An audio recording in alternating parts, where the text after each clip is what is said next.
আগামী সোমবার 12ই মে বুদ্ধ পূর্ণিমার দিন পারলে বাড়ির সদর দরজায় বেঁধে দিন। এটি ঘরের সমস্ত বাস্তুদোষ দূর হবে এবং প্রচুর অর্থও আসবে। মা লক্ষ্মী এবং নারায়ণ ভগবানের আশীর্বাদে আপনার পরিবারে ভরে উঠবে সুখ, শান্তি ও সমৃদ্ধিতে। পরিবার থেকে সমস্ত রোগ, জ্বালা ও আপদ বিপদের সংকটও দূর হবে।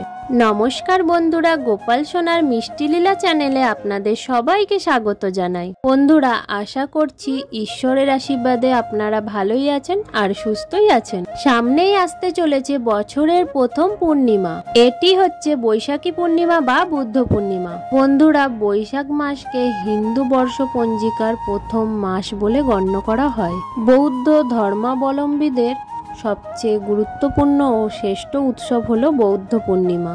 গৌতম বুদ্ধের জন্ম হয়েছিল এই তিথিতে। শুধুমাত্র জন্মের জন্য নয়, এই একই দিনে তিনি মহাপরিনির্বাণ লাভ করেছিলেন।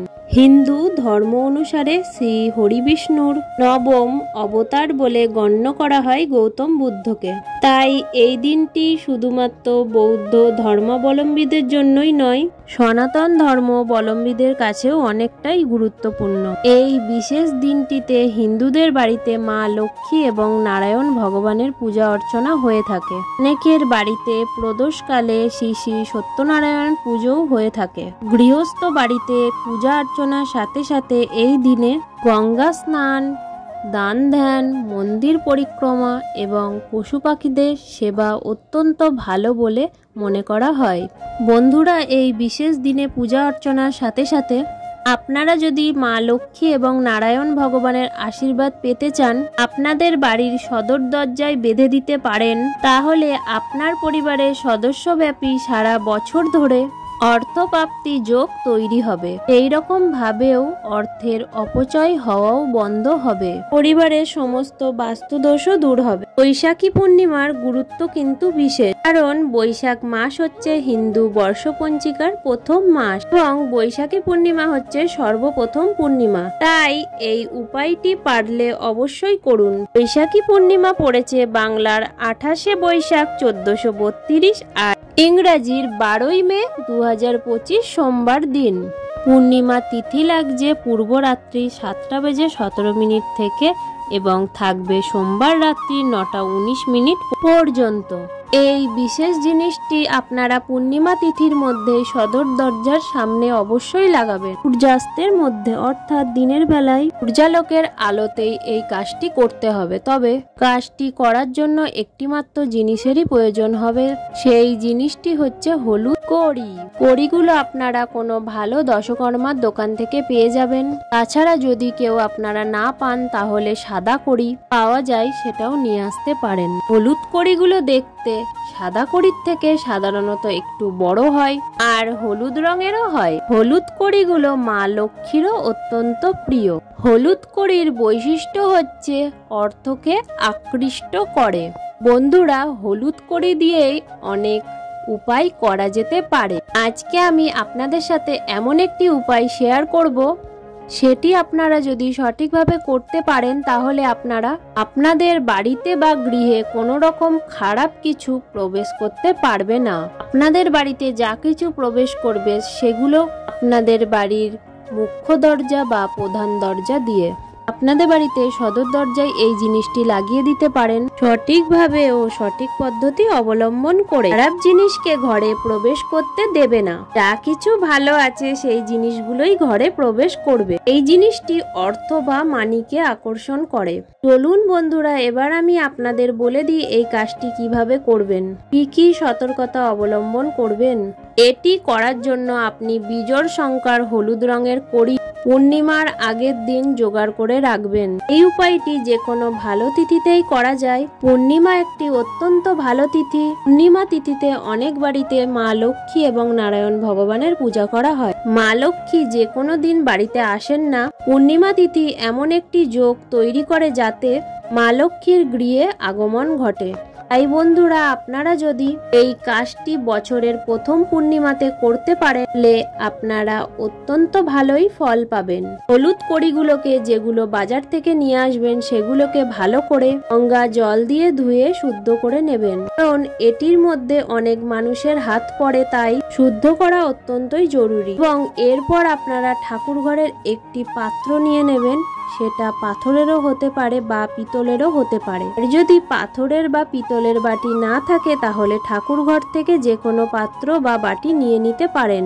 এবং এর মধ্যে নিয়ে নেবেন কাঁচা দুধ এবং কাঁচা হলুদ। এই দুটো জিনিস আপনাদের লাগবে। যদি আপনারা হলুদ কড়ি বাজারে পেয়ে যান তাহলে কাঁচা দুধ দেওয়ার কোনো প্রয়োজন নেই, শুধুমাত্র দুধ দিলেই হবে। এবং যদি আপনারা হলুদ কড়ি না পান তাহলে সেক্ষেত্রে কাঁচা দুধের মধ্যে কাঁচা হলুদ মিশিয়ে দুধের সাদা রংটিকে হালকা হলুদ রং করে নিতে হবে। এবং তার মধ্যে আপনি বাজার থেকে যে কড়িগুলো নিয়ে এসেছেন সেগুলো দিয়ে দেবেন। বুদ্ধ পূর্ণিমার আগের দিনের রাতটা যেটা পূর্ণিমা পাচ্ছে, এই দিন কাজটা আপনাকে করতে হবে। এবং পাথরের বাটিটি এমন জায়গায় রাখবেন যাতে পূর্ণিমার চাঁদের আলো সেই বাটিটির মধ্যে পড়ে। এবং আপনি ঠাকুর ঘরেও রাখতে পারেন। ঠাকুর ঘরে এমন ভাবে বাটিটি রাখবেন যাতে বাটিটির মধ্যে চাঁদের আলো অবশ্যই পড়ে।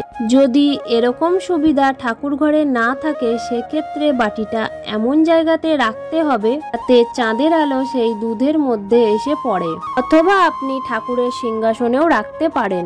এবার আপনারা আপনাদের সুবিধা মতো রাখবেন, কিন্তু কাঁচা দুধের মধ্যে অবশ্যই কড়িগুলো রাখবেন, তার ফলেই জিনিসটি কার্যকরী হবে। পরের দিন সকালবেলায় খুব সকাল সকাল সূর্য ত্যাগ করবেন। আপনি যদি চান আপনার কর্মক্ষেত্রে উন্নতি হোক তাহলে প্রত্যেক দিন সকাল সকাল ঘুম থেকে ওঠার চেষ্টা করবেন, ফলে কিন্তু প্রচুর বেনিফিটস পাবেন। ঘুম থেকে উঠে বাড়ি ঘরদোর পরিষ্কার পরিচ্ছন্ন করে নেবেন, কারণ পূর্ণিমা তিথিতে মা লক্ষ্মীর আগমন ঘটে। মা লক্ষ্মী এমন কোনো ঘরে প্রবেশ করে না যেটা পরিষ্কার পরিচ্ছন্ন নয়, তাই সকালবেলা ঘুম থেকে উঠেই আগেই পরিষ্কার পরিচ্ছন্ন ঘরদোর মুছে নেবেন এবং ঘরের মুখ্য দুয়ারে এক ঘটি জল ঢেলে দেবেন এবং তারপর নিজে স্নান সেরে নেবেন এবং স্নান সেরে শুদ্ধ বস্ত্র পরে নেবেন। শুদ্ধ বস্ত্রে এবং মস্তকে এবং সমস্ত ঘরে গঙ্গা জলে ছিটে দিয়ে দেবেন।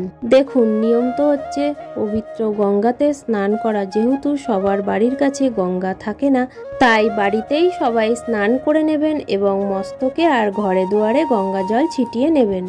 তারপর আপনারা চলে আসবেন আপনাদের ঠাকুর ঘরে। যেহেতু বছরের প্রথম পূর্ণিমা, তাই মা লক্ষ্মীকে হলুদ ফুল দিয়ে পূজা অর্চনা করে নেবেন এবং আপনারা আপনাদের সাধ্যমতো নৈবেদ্য সাজিয়ে দেবেন। মা লক্ষ্মীকে পুজো করার সময় সেই হলুদ কড়িগুলো নিবেদন করবেন এবং মা লক্ষ্মীর স্থান থেকে সিঁদুরের ফোঁটা সেই কড়িগুলোতে একটি করে দিয়ে দেবেন।